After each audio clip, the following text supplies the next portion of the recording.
Hello everyone. In previous four videos of Organic Practical for the semester 6 Gujarat University, we have discussed different concepts of the separation of binary mixture, particularly solid plus solid mixture. So I hope that you must have watched those four videos. It is better you should watch those videos in a sequence. Now in this last video, we would discuss separation of solid plus liquid and liquid plus liquid mixture, because the separation technique for solid liquid and liquid liquid mixture is totally different than separation of solid solid mixture.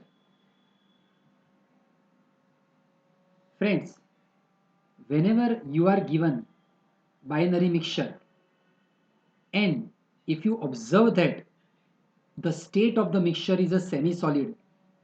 Semi-solid means it is paste-like, not fully solid, not fully liquid. So at that time, it is very important to know that whether mixture is solid-solid, because it can be solid-solid mixture. Sometimes solid-solid mixture can contain substance like paratoluene. Now paratoluene is solid compound, but its melting point, uh, by mistake here boiling point is written, but it should be melting point because it is a solid compound. So its melting point is just 45 degrees Celsius.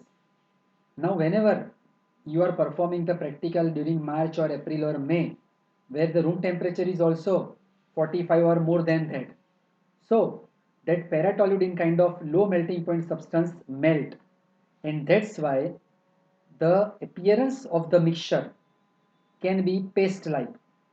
So in such case, you should put your mixture for 3 to 5 minutes in a ice. And if your mixture solidify, then we can say that actual type of your mixture should be solid solid, but because of the presence of one low melting point substance, it melts and appear like semi solid. Otherwise, your mixture can be solid plus liquid and liquid plus liquid. Now, in both the cases, because even if your mixture is a solid liquid, but definitely solid substance would be dissolved into liquid. So appearance would be liquid, and here also liquid liquid, if they are miscible, so appearance would be liquid.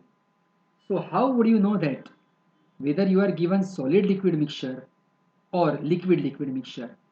So you should perform this test. Take the mixture, slight mixture into the watch glass and blow the air. Gradually after couple of minutes, if solvent vaporize and you are getting residues in the watch glass, then we can say that type of your mixture is solid plus liquid. Let me show you figure. You can see that, I hope that you all can see the white color needle shaped crystal. Now basically these are the crystals of oxalic acid which is dissolved in ethanol. So normally we pour couple of drops into the watch glass. As I mentioned earlier, one has to blow the air. So solvent vaporized and solid which actually dissolve into the solvent, we are getting the crystals. Carefully if you observe, see these are the needle shape. If you magnify this figure, then these are the needle shape crystals of the compound.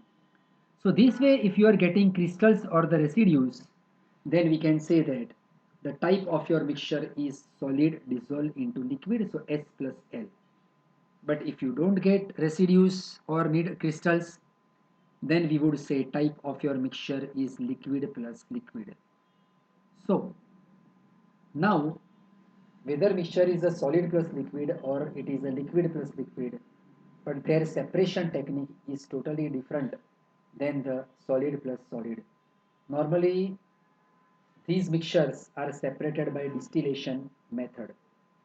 One more important point is, especially when you are given liquid liquid mixture, Normally, you will be given two liquids with the difference in boiling point with at least 30 to 40 degrees Celsius.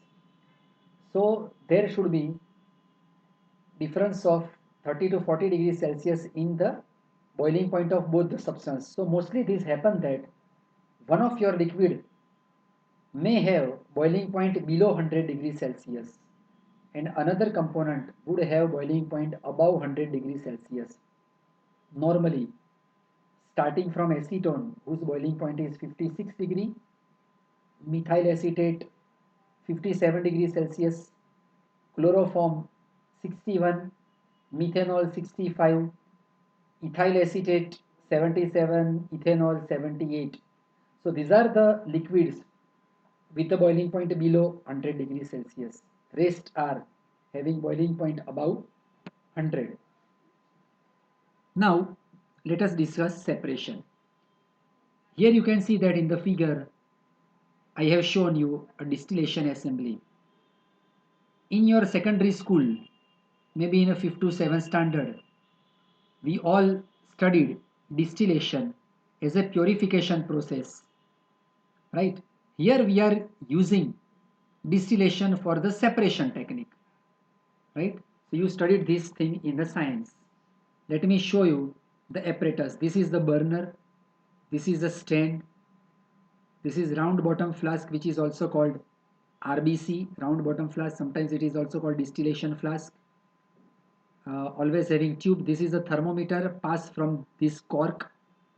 This particular, the whole part is called condenser. Role is whenever you are carry out distillation, vapor enter into this region.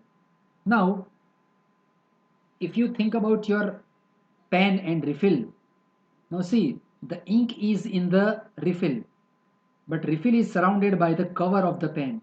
Similarly, here you can see the glass tube. That glass tube is actually connected to this adapter of a flask. Here you can see that, and surrounding this is the jacket of the glass. So here you can see that from one side we attach it with the tube, rubber tube, to the tap water, and this is a water outlet. So surrounded this glass tube, water is circulated. So the role of circulated water is to cool down vapor, so that vapor is cooled down and again converted back into the liquid. Here you can see that again you are getting the drops and you can collect your liquid substance. So this is the way distillation carry out. Now how would you perform separation of liquid mixture? So for example, let us take the example of acetone and chlorobenzene. Suppose you are given this mixture. Now we know that acetone's boiling point is the 56 degree while chlorobenzene's 132 degree. So initially, before you start distillation, one should not forget to add porcelain piece into this flask.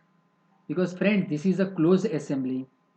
Sometimes when the pressure is exceed, then this flask can be blast. So to avoid the blast, we should add always piece of porcelain. And whenever you are distill out first liquid whose boiling point is below 100, one should keep the burner at a least possible flow. Because see, in a summer whenever you are carrying out separation, then laboratory temperature could be above 40 or 45 degrees Celsius. So whenever you are distill out first liquid, one should keep the flow of burner at the least possible.